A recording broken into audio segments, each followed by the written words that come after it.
तो कहानी शुरू होती है 1942 से, जहाँ पर दो देशों के बीच में लड़ाई छिड़ चुकी है, लोग बहुत गरीब हो चुके हैं, अर्थव्यवस्था अस्त व्यस्त हो चुकी है, गांव के लोग परेशान हैं। तो एक आदमी अपनी लड़की को लेकर निकलता है उसको बेचने के लिए, जिसका नाम होता है सेलिना। और बहुत से लोग ये गाँव छोड़कर जा रहे होते हैं और ये आदमी अपनी बेटी को लेकर जा रहा होता है। तभी उनके पड़ोसी भी इसको समझाने की कोशिश करते हैं कि अपनी बेटी को ऐसे मत बेचो, और ये नहीं सुनता। और ये आ जाता है एक व्यापारी के पास और उसके सामने से ही एक लड़की आ रही होती है। उसकी माँ उसको आश्वासन देते हुए लेकर जा रही होती है और हमें पता चलता है कि उस घर के अंदर बहुत गलत चीज होती है। उसके बाद में वो व्यापारी दिखाया जाता है जो गांव वालों से सोना लेता है और उनको कुछ पैसे दे देता है। और वहीं पर एक नौकर भी होता है जो अंधा है, वो इस व्यापारी के सारे काम करता है। फिर ये आदमी सेलिना को यहाँ पर इस व्यापारी को बेच देता है और ये व्यापारी उसको चाट कर उसका दाम लगाता है और सेलिना के पापा को बहुत सारे पैसे देके उसको भेज देता है। फिर ये व्यापारी सेलिना को है और कहता है अपने कपड़े उतारो और जहाँ जहाँ मैं कहता हूँ वहाँ साबुन लगाओ, और ये वैसा ही करती है। और इसका पानी नीचे गिरता है और उस पानी से इसका अंधा नौकर नहाता है। फिर सेलिना के फादर का सीन आता है, वो अपनी रिश्तेदारी में बैठकर बातें करता है, उसके रिश्तेदार उसको डांटते हैं। उसके बाद व्यापारी सेलिना के साथ बहुत गलत काम करता है और सेलिना को बहुत बुरा लगता है, वो बहुत रोती है। पर ये व्यापारी नहीं रुकता। उसका सेलिना यहाँ से उठकर रात को ही भागने लगती है और व्यापारी उठता है। व्यापारी अंधे नौकर को बुलाता है, कहता है मेरे लिए दूध लाओ, और व्यापारी का अंधा नौकर उसको दूध लाकर देता है। व्यापारी पूछता है अंधे से कि तुमने उसके पैरों की आवाज सुनी वो जब यहाँ से भागी? तो नौकर कहता है हाँ मैंने सुना, और आप टेंशन मतलब वापस आ जाएगी, क्योंकि जो भी यहाँ से भागता है वो वापस ही आता है। उसका सेलिना अपने फादर के पास आती है। उसका फादर उसको अपने घर से रात को ही भगा देता है, कहता है कि जाओ अब तुम मेरी नहीं रही, तुम उसकी अमानत हो। फिर वो वापस आती है, देखती है कि नौकर इसका इंतजार कर रहा है। वो कहती है कि तुम्हें कैसे पता था कि मैं वापस आऊंगी? नौकर कहता है कि सभी लोग वापस आते हैं। फिर सेलिना व्यापारी के बगल में आकर सो जाती है। फिर सुबह होती है, व्यापारी अपने नौकर को पीट रहा होता है, सेलिना उसको देखती है। फिर वो खाना बनाती है। व्यापारी सेलिना को अपने पास बुलाता है और उसके साथ बदतमीजी करता है। उसका सेलिना उस नौकर को खाना देती है। उसका व्यापारी फिर से इसकी बेइज्जती करता है, उसके साथ गलत काम करता है। और हमें दिखाया जाता है कि व्यापारी लोगों से सस्ते में सोना खरीद के उसके सोने की बिस्किट्स बना रहा है। और फिर वहाँ पर एक औरत आती है सोना लेकर, कहती है कि ये ले लो, मुझे कुछ पैसे दे दो। और वो कहती है कि मुझे कुछ एडवांस पैसे और दे दो। तो ये कहता है ठीक है, अपनी बेटी को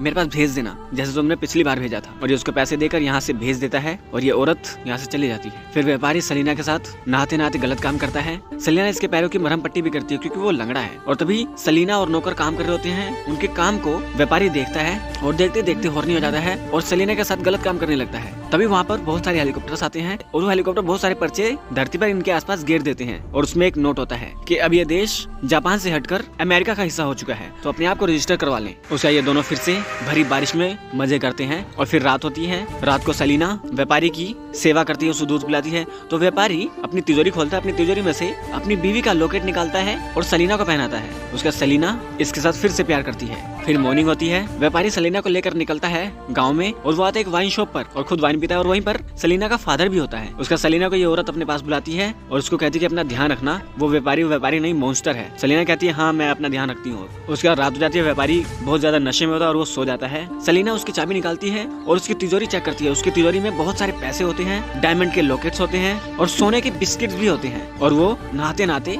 अपने बचपन को याद करती है कि इसकी मदर थी, इसका पिता इसकी मदर को कितना मारा करता था, जिससे तंग आके इसकी मदर ने फांसी लगा ली। फिर वो नौकर के पास आती है, नौकर से थोड़ी सी बातें करती है। नौकर अपनी लाइफ बताता है कि मैं 7 साल का था तो मेरे फादर ने इस व्यापारी को मुझे यहाँ पर बेच दिया और मैं जब भी यहाँ से भागता था तो मुझे बहुत ज्यादा पीटा जाता था। और एक दिन मालिक ने मेरी दूसरी आंख जला डाली। अब मैं भाग कर जाऊँ भी तो जाऊँ कहाँ? सेलिना कहती है कि दुनिया में कितना गम है और मेरा गम कितना कम है। तब ये उसको प्यार करती है और पहली बार इस नौकर को असली खुशी का एहसास होता है। फिर वो व्यापारी के पास आती है और उसके कुछ कपड़े लेकर नदी किनारे कपड़े धोने लगती है। तभी वहाँ पर वो लड़की आती है। वो बहुत ही टूटी हुई होती है और रो रही होती है और रोते रोते अपनी बात बताता है कि वो व्यापारी एक जानवर है। उसने पहले ही मेरे साथ बहुत गलत काम किया और आज भी उसने मेरे साथ बहुत ही गलत काम किया है। अभी तो मेरी उम्र भी 16 साल की है, वो भी बहुत जबरदस्ती मुझे बांध कर। मैंने उसे इतनी मेहनत की मुझे छोड़ दे, लेकिन वो नहीं छोड़ रहा था। तब वहाँ पर उसकी मदर आती है और अपनी बेटी को आश्वासन देकर ले जाने लगती है और ये बोलती रहती है कि वहाँ पर एक नौकर है, वही फंसा हुआ है, उसके अंदर बहुत दया है, उसने मुझे वहाँ पर खाना खिलाया। फिर सेलिना अपने घर की तरफ आती है और वो देखती है कि व्यापारी अपने नौकर को पीट रहा है, वो अंधे को। उसका सेलिना इसको देती है चाकू और कहती है कि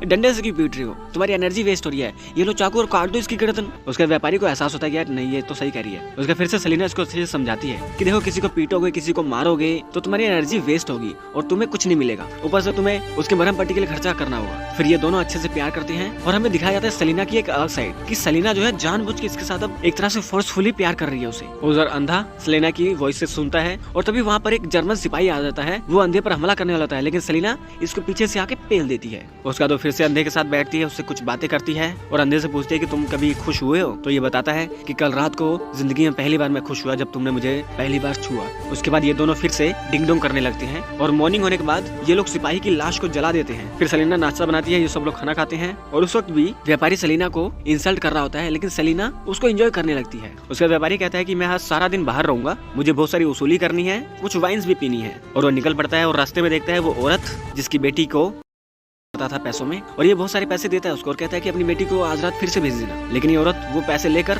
इसके मुंह पर मारती है। उसका व्यापारी चला जाता है। उसके बाद ये औरत रोते हुए मजबूरी में वो पैसों को उठाती है। उसके बाद ये व्यापारी आ जाता है वाइन शॉप पर और वाइन पीता है और वहीं पर सेलिना का फादर भी होता है। और यहाँ पर सेलिना यहाँ से भागने की तैयारी कर रही है, बहुत सारा पैसा अपनी पोटली में बांध लेती है और यहाँ पर व्यापारी रात हो चुकी है और दारू पीता जा रहा है, यानी वाइन पीता जा रहा है। और तभी इस व्यापारी को सेलिना का पापा बताता है कि देखो वो जो लड़की है ना जिसे तुम रोज, वो मेरी बेटी नहीं, वो तुम्हारी बेटी है।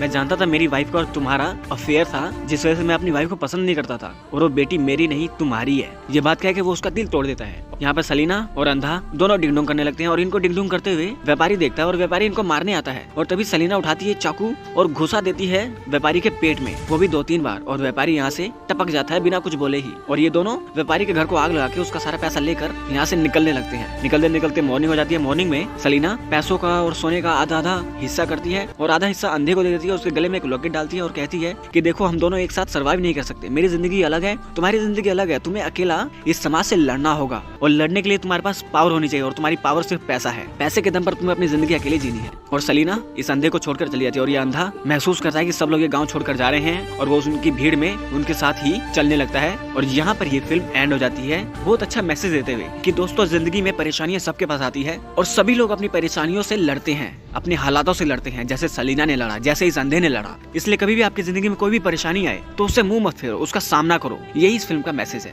तो दोस्तों फिल्म अगर अच्छी लगी तो इस वीडियो को लाइक कर दे, चैनल को सब्सक्राइब कर दे, बेल आइकन दबाएं ताकि अगली बार हम कोई वीडियो डालें आप लोगों के पास उसका नोटिफिकेशन आ जाए। तो मिलते हैं आपके साथ अगली वीडियो में, तब तक के लिए नमस्कार।